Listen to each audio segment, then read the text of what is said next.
Olá, vamos para mais um dia de Café com Lexio. Hoje, quarta-feira, 29 de novembro. Prepara o teu cafezinho e vamos juntos. Em nome do Pai, do Filho e do Espírito Santo. Amém. Pai nosso que estais no céu, santificado seja o vosso nome. Venha a nós o vosso reino e seja feita a vossa vontade, assim na terra como no céu. O pão nosso de cada dia nos dai hoje, e perdoai-nos as nossas ofensas, assim como nós perdoamos a quem nos tem ofendido. Não nos deixeis cair em tentação, mas livrai-nos do mal. Amém.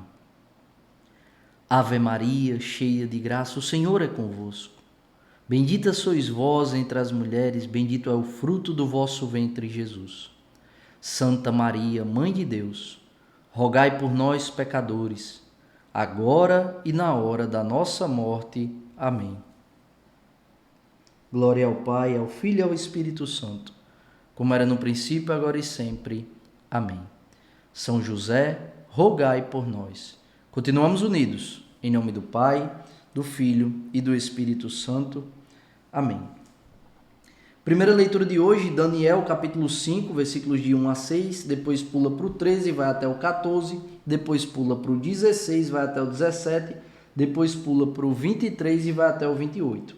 Naqueles dias, o rei Baltazar ofereceu um grande banquete aos 1000 dignatários de sua corte, tomando vinho em companhia deles. Já embriagado, Baltazar mandou trazer os vasos de ouro e prata que seu pai, Nabucodonosor, tinha tirado do templo de Jerusalém, para beberem deles o rei e os grandes do reino, suas mulheres e concubinas. Foram, pois, trazidos os vasos de ouro e prata, retirados do templo de Jerusalém, e deles se serviram o rei e os grandes do reino, suas mulheres e concubinas. Bebiam vinho e engrandeciam seus deuses de ouro e prata, de bronze e ferro, de madeira e pedra. Naquele mesmo instante, apareceram dedos de mão humana que iam escrevendo diante do candelabro sobre a superfície da parede do palácio, e o rei via os dedos da mão que escrevia. Alterou-se o semblante do rei. Confundiram-se suas ideias, e ele sentiu vacilarem os ossos dos quadris e tremerem os joelhos. Então Daniel foi introduzido à presença do rei, e este lhe disse: És tu, Daniel, um dos cativos de Judá, trazidos de Judá pelo rei meu pai? Ouvi dizer que possuis o espírito dos deuses, e que em ti se acham ciência, entendimento e sabedoria em grau superior. Ora, ouvi dizer também que sabes decifrar coisas obscuras e deslindar assuntos complicados. Se, portanto, conseguires ler o escrito e dar-me sua interpretação, tu te vestirás de púrpura e levarás ao pescoço um colar de ouro, e serás o terceiro homem do reino. Em resposta, disse Daniel perante o rei: Fiquem contigo teus presentes, e presenteia um outro com tuas honrarias. Contudo, vou ler, ó rei, o escrito e fazer-te a interpretação. Tu te levantaste contra o Senhor do céu. Os vasos de sua casa foram trazidos à tua presença, e deles bebeste vinho. Tu e os grandes do reino, suas mulheres e concubinas. Ao mesmo tempo, celebravas os deuses de prata e ouro, de bronze e ferro, de madeira e pedra, deuses que não veem, não ouvem e nada entendem. E ao Deus que tem em suas mãos a tua vida e o teu destino, não soubeste glorificar. Por isso foram mandados por ele os dedos da mão que fez este escrito. Assim se lê o escrito que foi traçado: Mane, Tessel, Parsim. E esta é a explicação das palavras. Mane, Deus contou os dias do teu reinado e deu por concluído. Tessel, foste pesado na balança e achado com menos peso. Parsim, teu reino foi dividido e entregue aos medos e persas. Palavra do Senhor, graças a Deus. Aqui é o cumprimento da profecia de Daniel de ontem, e a expressão mais fiel do que é a consequência de quem se levanta contra Deus e de quem dá as costas para Deus. A ruína, a desgraça, que é o rompimento com a graça. O pecado, a consequência natural do pecado é o rompimento com a graça de Deus, é o rompimento com a comunhão com Deus. Quando a gente dá as costas para Deus, quando a gente prefere o pecado e pretere a graça de Deus, a gente está rompendo com a graça de Deus. A gente está trazendo para nós o quê? A desgraça. Foi isso que aconteceu com o rei Baltazar, que, digamos assim, debochou da sacralidade das coisas da casa de Deus. Pegou ali os vasos de ouro e prata que foram retirados do templo de Jerusalém para beber com as mulheres, as concubinas, com o povo do seu agrado ali, do seu ciclo de amizade. Pois bem, e aqui foi feita a revelação que Daniel interpretou por meio de dedos de mão humana, que alteraram o semblante do rei. O rei ficou apavorado, chamou, e Daniel interpretou tudo aquilo que estava acontecendo, que em uma palavra é o quê? A ruína. O reino se deu por concluído, segundo Deus, e o reino foi dividido e entregue a outros povos. E isso nada mais é do que a síntese que nos faz entender a consequência de quem dá as costas para Deus, a consequência de quem debocha das coisas de Deus, a consequência de quem acha que com Deus a gente pode brincar. Nunca podemos esquecer isso. Nós somos comunidade filhos da misericórdia. Nós anunciamos a misericórdia e cuidamos daquele que o mundo transpassou. E para cuidar com misericórdia é preciso anunciar a misericórdia e denunciar o pecado que nos afasta de Deus. Sim, somos filhos da misericórdia e nós ensinamos a sempre confiar e sempre esperar a misericórdia de Deus. Isso não se confunde com abusar da misericórdia de Deus. Saber o que é pecado, saber o que é errado e deliberadamente fazer para depois pedir perdão a Deus. Mesmo tendo a opção de escolher fazer o bem, a gente faz o mal para depois pedir perdão a Deus. Mas o Senhor conhece o nosso coração. O Senhor sabe a reta intenção do nosso coração. E o Senhor é justo. Então, fiquemos atentos para não trazer para a nossa vida aquilo que foi vivido pelo rei Baltazar e narrado nesse trecho do livro de Daniel. O evangelho de hoje,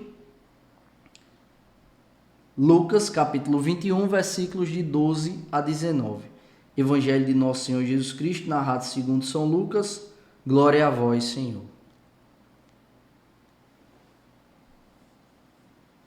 Naquele tempo disse Jesus aos seus discípulos: antes que estas coisas aconteçam, sereis presos e perseguidos, sereis entregues às sinagogas e postos na prisão, sereis levados diante de reis e governadores por causa do meu nome. Esta será a ocasião em que testemunhareis a vossa fé. Fazei o firme propósito de não planejar com antecedência a própria defesa, porque eu vos darei palavras tão acertadas que nenhum dos inimigos vos poderá resistir ou rebater. Sereis entregues até mesmo pelos próprios pais, irmãos, parentes e amigos, e eles matarão alguns de vós. Todos vos odiarão por causa do meu nome, mas vós não perdereis um só fio de cabelo da vossa cabeça. É permanecendo firmes que ireis ganhar a vida. Palavra da salvação, glória a vós, Senhor. Então aqui, para a gente começar, primeiro, veja o que os discípulos viveram por causa de Jesus. Jesus começa dizendo aos seus discípulos, antes que tudo isso aconteça, que ele vem falando, das calamidades, etc. e tal, os sinais dos tempos, aí ele disse, vocês vão ser presos, vocês vão ser perseguidos, vocês vão ser entregues, vocês vão ser postos na prisão, serão levados diante dos reis e dos governadores por causa do meu nome. Mas aqui o versículo 13, o Senhor está falando para mim e para você. Esta será a ocasião em que testemunhareis a vossa fé. E quantas vezes algo acontece na nossa vida que é a oportunidade da gente testemunhar a nossa fé e a gente se omite. É a oportunidade da gente testemunhar a fé que a gente tem, a fé que a gente professa no nosso Deus e a gente por respeito humano, por não querer desagradar, a gente vai e se omite. É necessário testemunhar a nossa fé oportuna e inoportunamente. Versículo 17 é a realidade de todo cristão. É a realidade porque, todos, Jesus dizendo, todos vos odiarão por causa do meu nome. É a realidade. Por quê? Por que o mundo odeia o cristão? Porque odiou primeiro a Cristo. Porque o mundo odeia aquilo que fere de morte o egoísmo, o egocentrismo, a falsa liberdade. O mundo odeia o evangelho autêntico, genuíno. Por quê? Porque o mundo quer adequar o evangelho às suas próprias conveniências, às suas próprias ideologias. Só que Jesus Cristo é Deus e Deus não erra, nem pode contradizer-se. Quem se contradiz, quem é incoerente, sou eu e você, somos nós, mas Deus não. Porque Deus é Deus, o início, o meio e o fim de todas as coisas. Portanto, o mundo continuará. Veja o Papa Francisco. Quantas vezes a imprensa tentou transformar o Papa Francisco em alguém que ele não é? Por quê? Porque ele é o Papa da Igreja Católica. E agora, quando o Papa Francisco está começando a, expressar a doutrina da Igreja tal qual ela é, de forma muito clara, já se começa a fazer um trabalho de quê? De desconstrução da imagem do Papa. Por quê? Porque o mundo odeia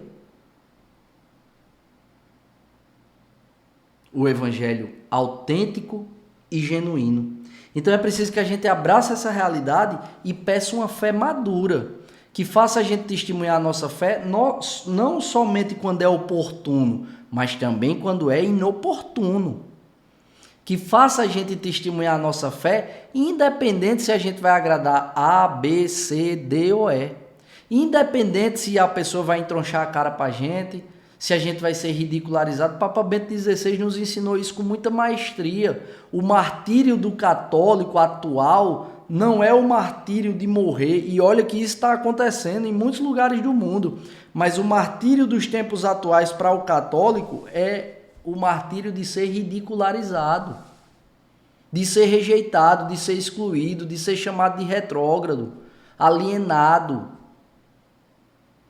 Mas antes ser ridicularizado pelo mundo e abraçado por Deus, do que ser abraçado pelo mundo e rejeitado por nosso Senhor, por causa da nossa infidelidade.